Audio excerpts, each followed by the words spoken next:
नमस्कार दोस्तों। स्वागत है आप सभी का हमारे इस चैनल गरुड़ धर्मार्थ पर। दोस्तों, अगर आप भी अपनी लाइफ में कुछ नया सीखने की चाह रखते हैं तो इस चैनल को अभी सब्सक्राइब कर लें। दोस्तों, आप सभी लोग जानते हैं कि 26 अगस्त 2024 के दिन यहां पर सोमवार को श्री कृष्णा जन्माष्टमी पड़ रही है। इसीलिए दोस्तों, इस दिन का महत्व बहुत ही ज्यादा बड़ा होता है, क्योंकि यह जन्माष्टमी सोमवार के दिन पड़ रही है और इस दिन 7 चने की दाल वाला उपाय आप लोगों को जरूर करना चाहिए, जो कि पंडित जी ने अपनी अभी की शिवा महापुराण की कथा में ही बताया हुआ है। तो दोस्तों, इस उपाय को आपको कैसे है, कब करना है, कहां पर करना है और उपाय को करते समय आपको किन किन बातों का ध्यान रखना है, यह सारी जानकारी हम आपको इस वीडियो में देंगे। तो चलिए दोस्तों, उपाय को शुरू करते हैं। देखिए, यह दिन इतना खास होता है, इतना महत्वपूर्ण होता है। देखा गया है कभी कभी बड़े बड़े पूजा पाठ अनुष्ठान से जो मनोकामना पूर्ण नहीं होती है, वह सोमवार कृष्ण जन्माष्टमी के दिन एक छोटे से उपाय करने से ही आपकी मनोकामना पूर्ण हो जाती। और बहुत सारे लोगों ने इस उपाय को किया भी है और उनको इस उपाय को करने का फल भी जरूर मिला है। यदि आप लोग भी इस उपाय को 26 अगस्त 2024 के दिन यहां पर सोमवार कृष्ण जन्माष्टमी के दिन करना चाहते हैं, तो आप इस उपाय को पहले अच्छे से समझ लेना, सुन लेना, उसके बाद करना। आपको इस उपाय का फल जरूर मिलेगा। और इस उपाय को करने से आपके घर में चाहे किसी भी प्रकार की दुख और समस्या क्यों ना चल रही हो, आप उसका कारण भी नहीं पता है कि भाई यह समस्या किस कारण से चल रही है। उसका कुछ भी कारण हो सकता है, जैसे पितृदोष हो सकता है या किसी भी तरह का मंगल दोष भी हो सकता है, और भी बहुत तरह के दोष होते हैं, कुछ भी हो सकता है। पर आपको इस उपाय को करने के लिए अपने दोष को पता लगाने की भी जरूरत नहीं है। 26 अगस्त 2024 के दिन यहां पर सोमवार जन्माष्टमी के दिन इस 7 चने की दाल वाला उपाय को आप लोग कर लेना है। दोस्तों, अब हम समझते हैं इस वाले उपाय को हमें करना किस समय है। तो सबसे पहली बात दोस्तों, हम समझते हैं कि यह चने की दाल उपाय करना किसको है। तो देखिए, यहां पर सीधी सी बात है, यह किस लिए किया जा रहा है।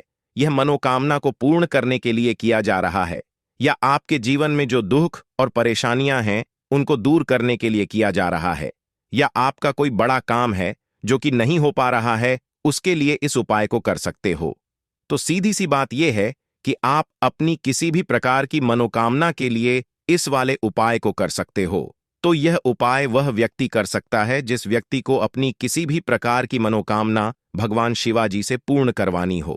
और यदि कोई भी माताएं बहनें जो हैं अपने घर की सुख और शांति के लिए, घर में धन समृद्धि को बढ़ाने के लिए यह वाला उपाय करना चाहती है, तो घर जो बड़ी माताएं बहनें होंगी वह इस चने की दाल उपाय को खास रूप से करें, क्योंकि माताएं बहनें घर की लक्ष्मी होती है।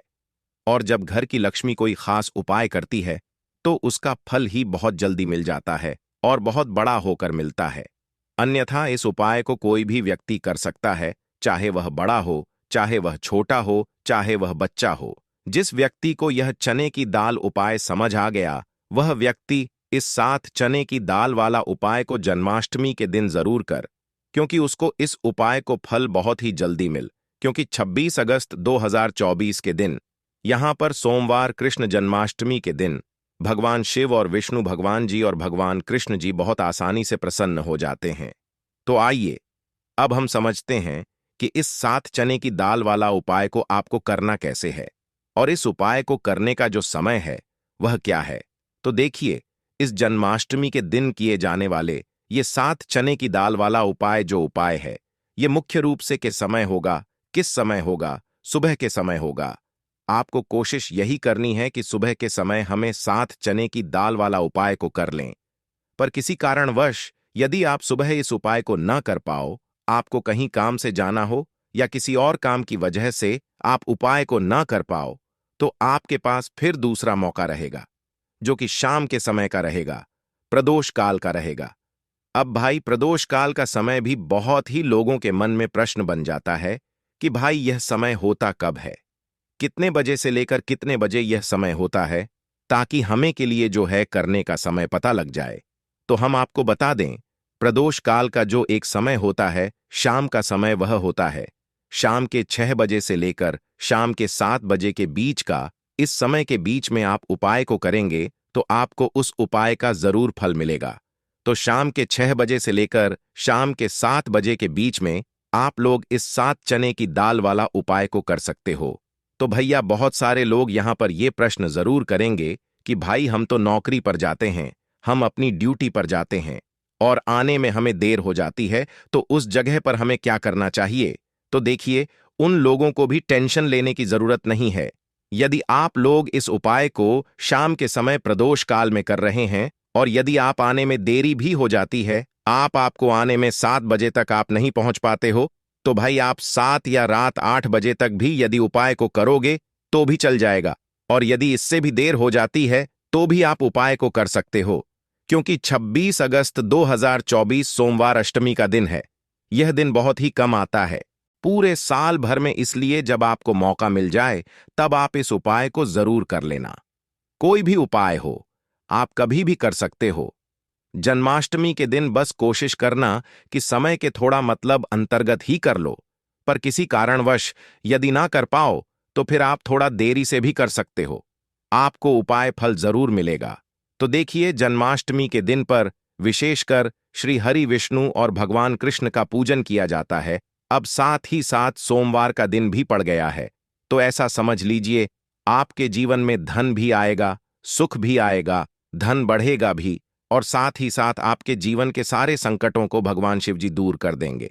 तो चलिए सबसे पहले बात कर लेते हैं सबसे पहले उपाय की, जो कि कृष्ण जन्माष्टमी वाले दिन आपको खास करना है। और इस उपाय को करने से आपकी कोई भी ऐसी इच्छा, कोई भी विश जो अभी तक अधूरी है, पूरी नहीं हो रही है, तो आपकी बड़ी से बड़ी विश और मनोकामना भी पूरी हो जाती है जब आप कृष्ण जन्माष्टमी वाले दिन इस पहले उपाय को कर लेते हैं। देखिए, पूज्य गुरु जी की कथा को सुनकर के और समझ करके ही आपको समझने का पूरा प्रयास करूंगा, लेकिन उससे पहले वीडियो को लाइक करें और यदि चैनल पर पहले बार आए हैं तो चैनल को जरूर करें। चलिए दोस्तों, बात करते हैं पहले खास उपाय के बारे में। देखिए, इस उपाय को करने के लिए मंत्र आपको एक चुटकी हल्दी लेना है और साथ में आपको एक मोर पंख लेना है, क्योंकि मोर पंख भगवान श्री कृष्णा को बहुत अधिक प्रिय था, इसीलिए आपको एक चुटकी हल्दी और साथ में एक मोर पंख लेना है। देखिए दोस्तों, इस उपाय को आप 26 अगस्त को दोपहर 3 से 7:30 से कर सकते हैं और अगले दिन यानी कि 27 अगस्त को 14 से पहले आपको ये उपाय कर लेना है, यानी कि केवल अष्टमी की तिथि पर या कोई उपाय करना है तो 26 अगस्त को भी आपके उपाय कर सकते हैं और 27 अगस्त को 4:14 मिनट से पहले आपको ये उपाय कर लेना है। देखिए, सबसे पहले तो आपको भगवान के सामने एक छुटकी हल्दी रख देनी है। भगवान विष्णु को हल्दी जो है बहुत ही अधिक प्रिय होती है और भगवान श्री कृष्ण भगवान विष्णु के ही अवतार हैं, इसीलिए हल्दी भगवान श्री कृष्ण को भी बहुत ही क्रिया होती है। देखिए, सबसे पहले तो आपकी बात जो एक चुटकी हल्दी है उसमें आपको थोड़ा सा गंगा जल मिला देना है।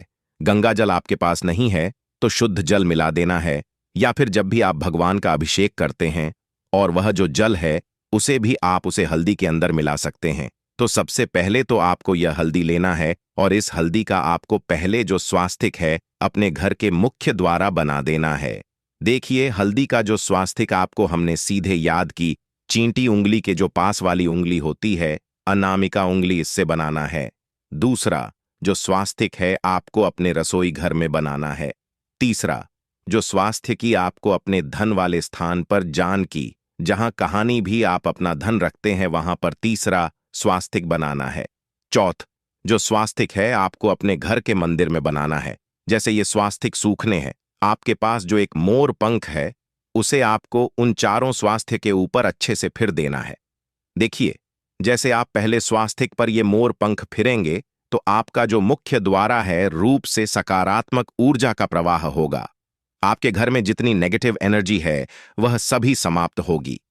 देखिए, रसोई घर में यदि आपके घर में मां अन्नपूर्णा की कभी भी कमी नहीं होती है। तीसरी, स्वास्तिक पर यदि यह मोर पंख फिरेंगे तो आपके घर में कभी भी धन संपदा की कमी नहीं होगी। और चौथा, स्वास्तिक पर यदि आप मोर पंख भरेंगे तो भगवान जितने भी आपके घर में भगवान हैं वह सभी प्रश्न होंगे। देखिए दोस्तों, अब हम बात करते हैं दूसरे खास उपाय के बारे में, जो कि आप 7 चैन की दाल से करना है। देखिए, ये उपाय आपको इसीलिए करना है क्योंकि इससे भगवान विष्णु प्रसन्न होते हैं, और भगवान विष्णु यदि प्रसन्न होंगे तो भगवान श्री कृष्णा भी प्रसन्न होंगे। तो देखिए दोस्तों, इस उपाय को करने के लिए सबसे पहले तो आपको मंत्र 7 चैन की दाल लेना है।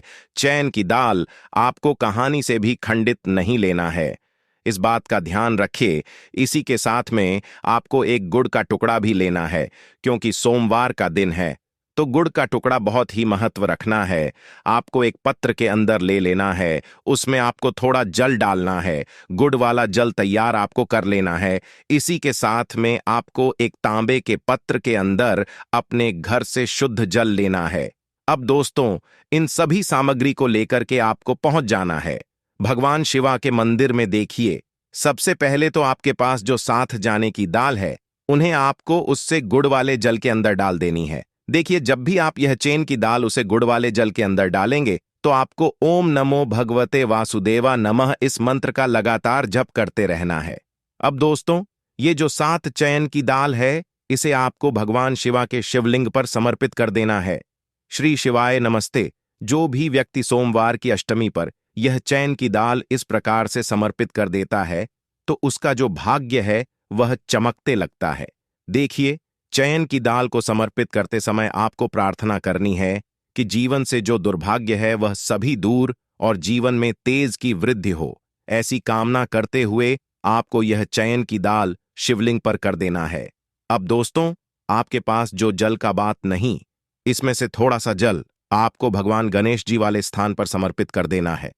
फिर थोड़ा सा जल कार्तिकेय जी वाले स्थान पर समर्पित कर देना है। फिर थोड़ा सा जल आपको माता सुख सुंदरी वाले स्थान पर समर्पित करना है। फिर थोड़ा सा जल मां परवाती के हस्त अमल यानी कि कटी वाले पर समर्पित करना है। और अंत में जो पूरा जल है उसे आपको भगवान शिवा के शिवलिंग पर श्री शिवाय नमस्ते भी हम इस मंत्र का जप करते हुए समर्पित कर देना है। तो दोस्तों, बस इतना सा उपाय करना है आपको सोमवार की इस कृष्णा जन्माष्टमी पर। देखिए दोस्तों, अब हम बात करते हैं तीसरी खास उपाय के बारे में। देखिए, इस उपाय के मध्य से आपका जो मान सम्मान है वह बढ़ाने लगेगा। साथ ही साथ भगवान श्री कृष्णा की प्राप्त करने वाला यह चमत्कारी उपाय को करने के लिए सबसे पहले तो आपको मंत्र तुलसी जी की दांडी लेना है। देखिए, तुलसी जी की दांडी आपको किस प्रकार से लेना है। आप सभी के घर में यदि तुलसी जी का गमला है या फिर तुलसी माता का पौधा है, यदि उसमें से कुछ भाग सूख जाता है और उसकी डांडियां है वह नीचे गिरी हुई रहती है, यानी कि जो भी डांडियां तुलसी जी की सूख जाती है और नीचे गिर जाती है, उन्हें आपको उठा लेना है। आपको एक खास बात ध्यान रखती है कि तुलसी जी की दांडी आपको तोड़ना नहीं है। जो भी दांडी आपको नीचे नजर आई है, छोटी या फिर बड़ी, उन्हें आपको ले लेना है। अब दोस्तों, इससे तुलसी जी की दांडी को आपको किसी भी पत्थर पर अच्छे से गिलेना है और एक चंदन के रूप में आपको इससे दांडी को तैयार कर लेना है। देखिए, तुलसी जी की दांडी का चंदन इससे ही हरी चंदन के नाम से जाना जाता है।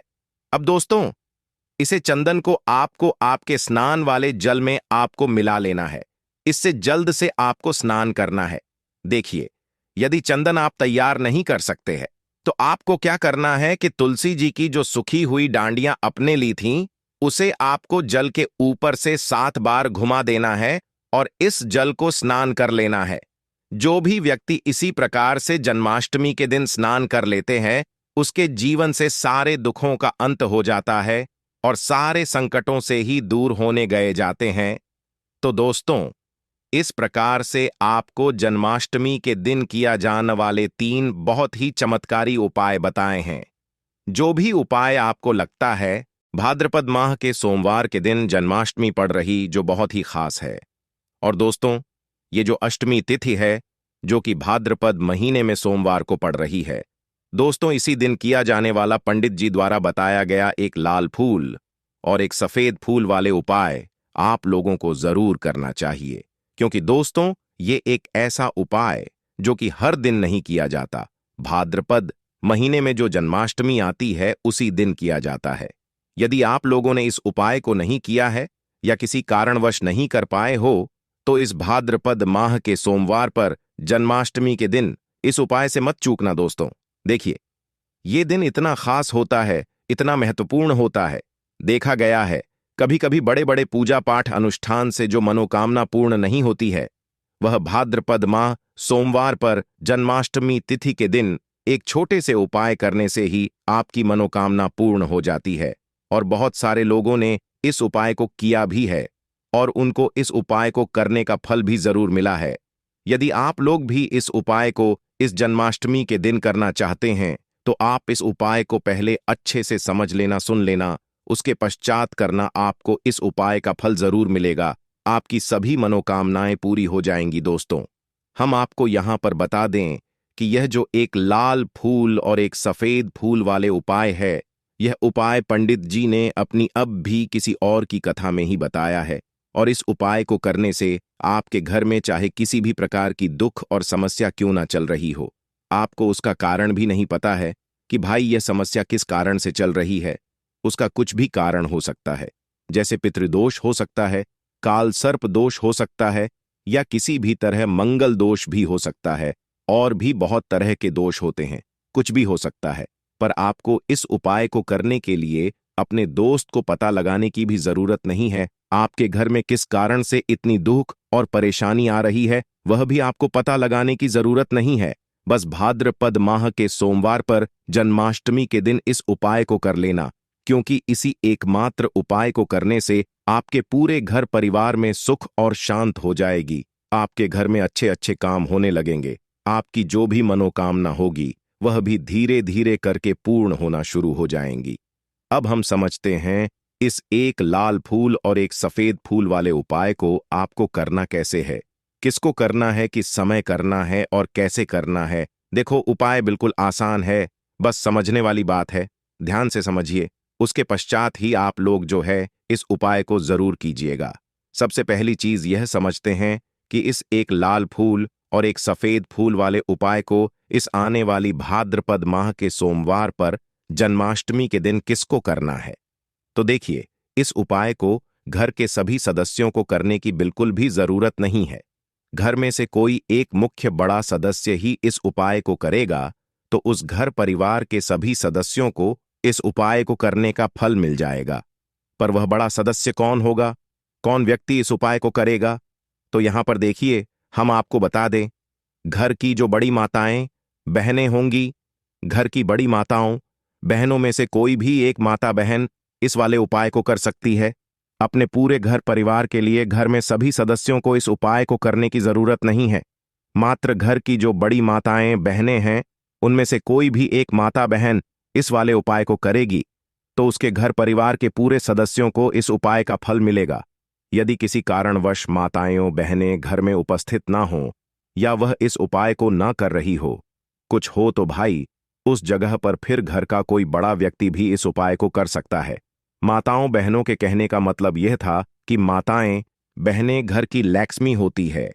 जब घर की लक्ष्मी कोई उपाय करती है, तो निश्चित ही भगवान शिव जी बहुत जल्दी प्रसन्न होते हैं और उपाय का फल में बहुत जल्दी और बहुत बड़ा करके भी यहां पर देते हैं। तो आप लोग ये बात समझ गए होंगे।